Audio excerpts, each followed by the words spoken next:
Assalomu alaykum, hurmatli kuzatuvchilar.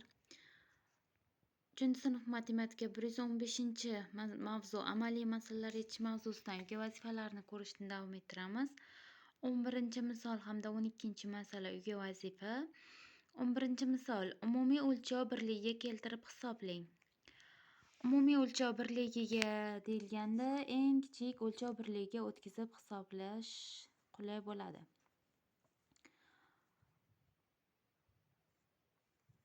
Hop, bu yerda gram, kilogram, gram berilgan. Gramga aylantirib olamiz. 5211 gram qo'shib 7 kilogram 7000 gram bo'ladi. 7353 gramni qo'shamiz. Chiqqan javobni 9 ga bo'lamiz. Mana 5211 gram qo'shib 7353 gram. Chiqqan javob 9 ga bo'lib, javobni yozib qo'yasiz. Keyingisi 32 kilogram. Ayru 3 ko'paytiruv 4 kilogramimiz 4000 gram, 4540 gram bo'ladi. 32 kilogramimizni gramga aylantirib olsak, 32 kilogram 32000 gram bo'ladi. 32000 gram birinchi ko'paytirish bajariladi. 3 ko'paytiruv 4540 gram. Chiqqan javobni 32000 dan ayriladi. Mana birinchi ko'paytirishni bajarasiz. 3 ko'paytiruv 4540 gram. 32000 dan chiqqan javobni ayirib, javobni yozib qo'yasiz. Keyingisi 45 tonna bo'lib 500. 45 tonnamiz kilogramga aylantiramiz. Bu yerda eng kichigi kilogram. 45000 kilogram. 45 tonnamiz 45000 kilogram. 500 ga bo'lasiz. Chiqqan javobga 3 sentner 300 kilogram, 343 kilogramni qo'shasiz. 45000 kilogram bo'lib 500 qo'shilgan 343 kilogram. Javobni yozib qo'yamiz. 12-masala.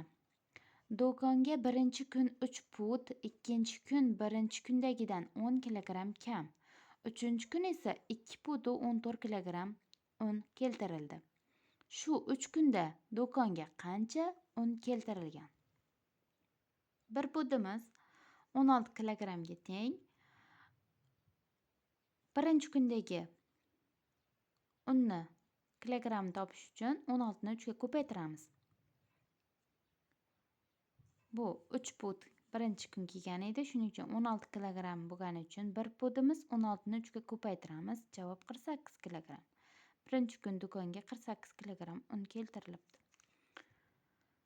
Endi ikkinchi kunni topib olish uchun ikkinchi kun bizda aytilyaptiki, ikkinchi kun 10 kilogramm kam. 10 kilogramm kam bo'lganligi uchun birinchi kundagi 48 kilogramm undan 10 kilogrammni ayiramiz. 38 kilogramm. Demak, ikkinchi kun 38 kilogramm un keltirilibdi.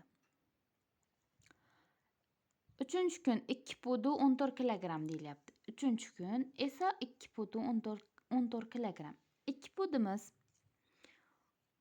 16 dan bo'lsa 32 kilogramm, 32 ga 14 ni qo'shsak 46 kilogramm. Uchinchi kunimiz 46 kilogramm un keltirilibdi. Endi jami 3 kunda necha kilogramm un keltirilgan deb bizdan so'rayapti. Shuning uchun jamini barcha kundagi keltirilgan unlarni miqdorini qo'shib chiqamiz. Birinchi kun 48 kilogramm edi, ikkinchi kun 38 kilogramm, uchinchi kun 46 kilogramm. Hammasini qo'shganimizda javob 132 kilogramm chiqdi. Demak, jami 138.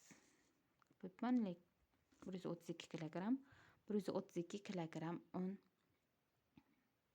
do'konga kelgan. E'tiboringiz uchun rahmat. Video foydali bo'lgan bo'lsa obuna bo'lib, like bosib qo'yishni unutmang.